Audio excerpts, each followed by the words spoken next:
देखिए, देश के प्रधानमंत्री ने जब आत्मनिर्भर भारत की बात कही है तो उसमें से हर व्यक्ति, हर परिवार, हर संस्था आत्मनिर्भरता की ओर आगे बढ़े। उसी में से जो नारा साकार होता है कि सबका साथ, सबका विकास, सबका विश्वास और सबका प्रयास, उसी में जनता को या जो भी जिस संस्थान के साथ जुड़ा हुआ व्यक्ति है उसको उसका दायित्व इसका याद कराना पड़ता है। तो आज हमने न केवल यहाँ बल्कि सभी एलुमनाइज, जितनी भी यूनिवर्सिटीज़ के एलुमनाइज हैं, इनके माध्यम से, आपके माध्यम से हमको संदेश दिया है कि अपने अपने संस्थान के साथ जुड़ करके और उसको आत्मनिर्भर बनाएं। इसी प्रकार जैसी बोस यूनिवर्सिटी ये बहुत प्रगति कर रही है। जब 1969 के अंदर ये शुरू एक कॉलेज था ये, और बढ़ते बढ़ते आज एक वटवृक्ष था।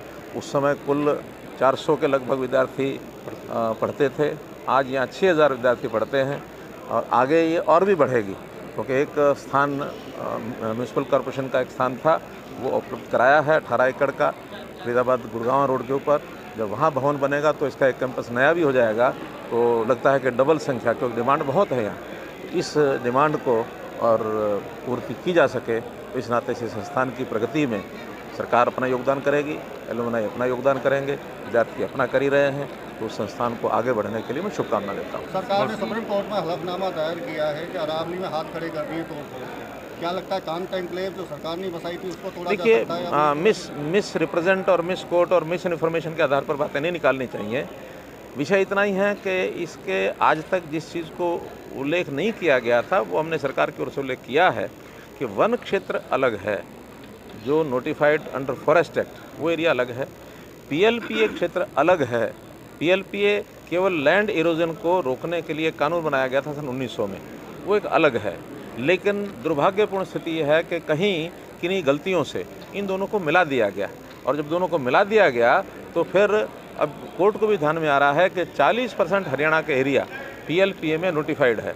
और अगर ये सारे इस प्रकार के निर्णय होने लग गए तो बहुत से संस्थान या इवन हुडा के सेक्टर्स, इवन गवर्नमेंट की बड़ी बड़ी बिल्डिंग्स, इंटरनेशनल जो हमारा ये है ऑफिस गुड़गांव में जो सोलर इंटरनेशनल सोलर अलायंस का आईएसए का जो बिल्डिंग है वो भी पीएलपीए के नोटिफाइड एरिया में है।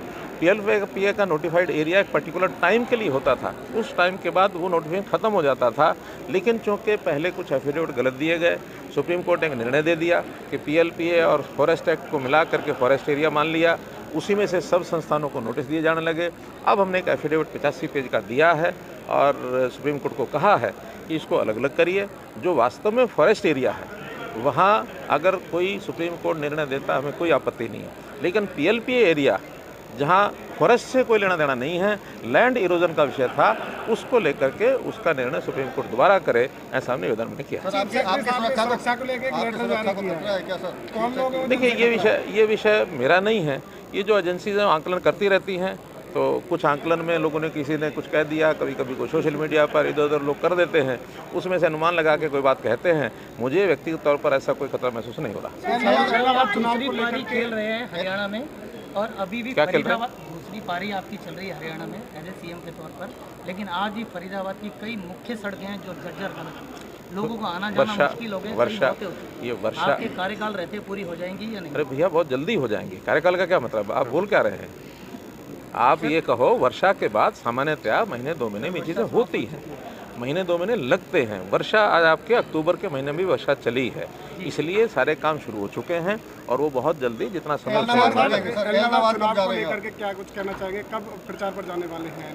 इलाहाबाद में स्थितियाँ बहुत बदल गई हैं और मैं मानता हूं कि भारतीय जनता पार्टी के कैंडिडेट की अच्छे मतों से जीत होगी। मेरा कार्यक्रम जैसा भी वहां की जो चुनाव प्रबंध समिति है वो तय करेगी, उस हिसाब से मैं जाऊँगा। लेकिन लगातार दावा किया जा रहा है विपक्षी पार्टियों की ओर से कि उनकी बम्पर जीत होने वाली। जीत हर कोई दावा हर कोई करता है, मैं भी दावा ही कर रहा हूँ ना, दावा कर रहा हूँ। परिणाम 2 तारीख को आएगा, आप भी यहीं, हम भी यहीं। खबरों की विस्तार से जानकारी के लिए सब्सक्राइब करें हमारा चैनल और क्लिक करें बेल आइकन पर, ताकि कोई भी खबर आपसे अछूती ना रह सके।